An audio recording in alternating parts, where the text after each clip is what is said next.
Everybody, welcome to Watch It or Don't. Dan, Matt, Tom, talking about Steve Jobs, based off of Steve Jobs. Yes, it is based off the biography by Walter Isaacson, but very loosely based. This is What's that book titled? Steve Jobs. Oh, This is a biography of Steve Jobs told in a very interesting way. It takes three little snapshots of his life on three big product launches. Mm-hmm. One's 1984, 1988, and 1998. Kind of three big product launches that kind of defined his career in a way. Mm-hmm.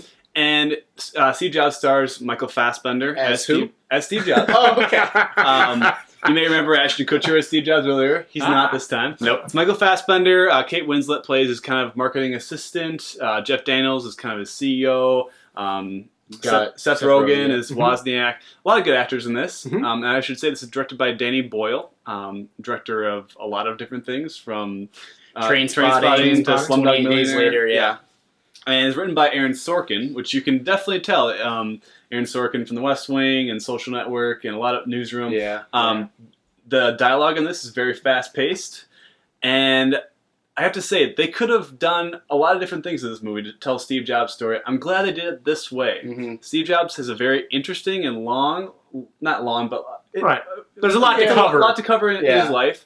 And they could have done a lot of different things. They kept this one small, and I think it's all the better for it. Yeah, I agree. Kind of the idea is that it shows him right before the big announcements or the big reveals of these, massive products, and I didn't realize it was going to be that way, and I think it actually works much better because you only see him in this one, specific instance in his life where it's like, this is what he's like, this is what he's doing before a big reveal. It's not like, hey, what does he eat for breakfast in the morning? It's a good framing device. You get to see all those actors. Or just the products, because we all know his accomplishments. Right. Yeah. It's like we don't need to know all of that. We don't need to see the unveiling of the iPod because we know that happens. Right.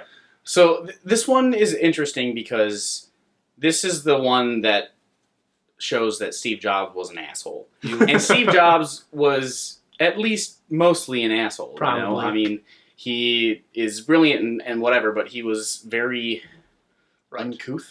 Right. Yeah. And it's not like he gets any better over the time. Right. It's not. He's a little bit of an arc in this, but not a ton. Yeah. And he's just always right. Yeah. Always. And they didn't try to play it. I feel like as this big shift in his character. They played it. They do try to give him an aha moment. I feel like at one point, right? But it wasn't anything. So like.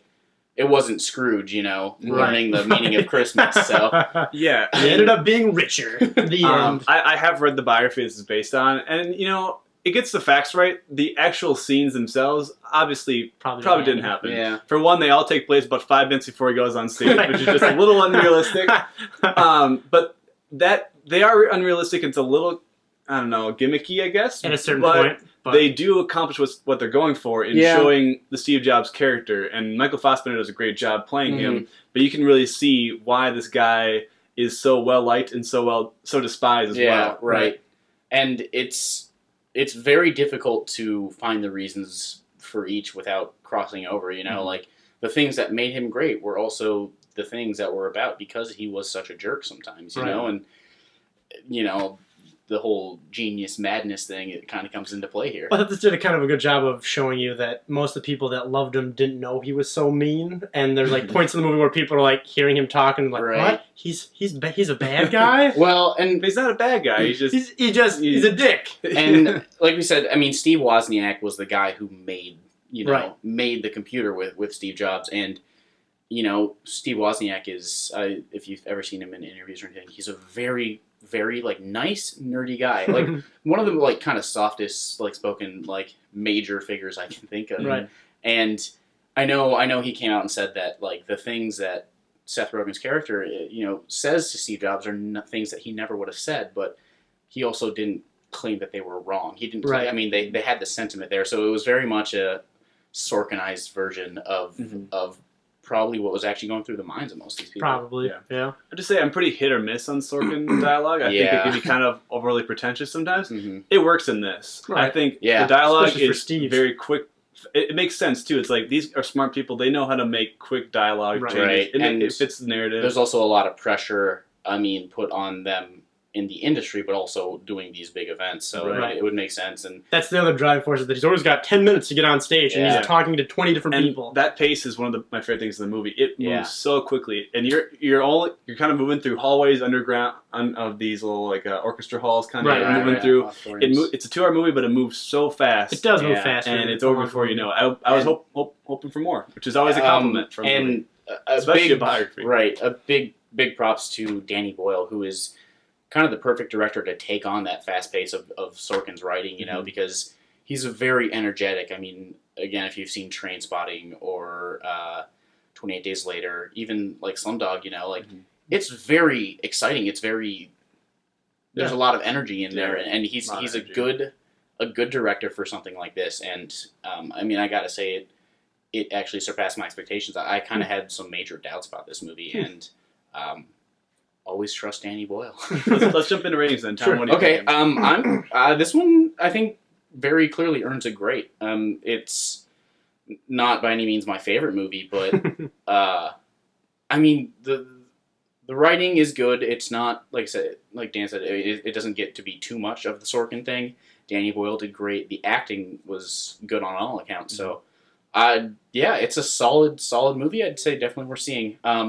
And I know more than met your expectations, right? Yeah, and I think Matt's going to probably mention this, but be aware you do have to know a bit about it. Right. That was probably. So why don't you come in? I give it a 3 out of 5. I liked it.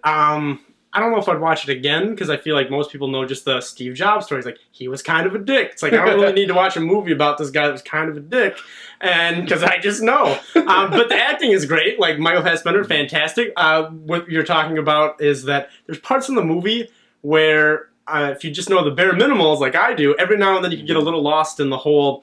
He got into a fight with the CEOs and why they didn't like each other and why was that a spiel. There should have been a little bit more explanation. They do skip over a lot of stuff. You have to I kind of feel like they assume you read the book almost, or just or maybe you're Apple nut and you just kind of know. This I mean, I've learned about it enough times where it's like I followed everything in the movie, but you definitely do need to know something. That being said, I think it was a good movie. Some of the editing was a little strange, I thought, because they either went super artsy in one way and then they didn't, and it's like. One way or the other. Also, a couple more Dutch shots. The whole Batman villain sideways, I thought was overused a little bit. But I don't know. I look at dumb stuff like that. Okay, well, 3 out of 5 from Matt. I'm giving this an 8.5 out of 10. I think this is a great movie. It's one of the best of the year. Great actors, great direction. I will say it's a little gimmicky the way they kind of portray the events, but I can't think of a better way to show the Steve Jobs story without being even more gimmicky. So.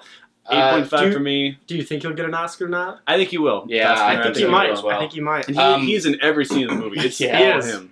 Be advised, though, this movie should be taken with a very large grain of salt. Don't take this for scripture here. Fact. Yeah, but it definitely is a good dramatization of it. Right. He's a complicated man, so... Anyway, we got to go. Or watch or don't. Be sure to subscribe for more content, and we'll see you next time.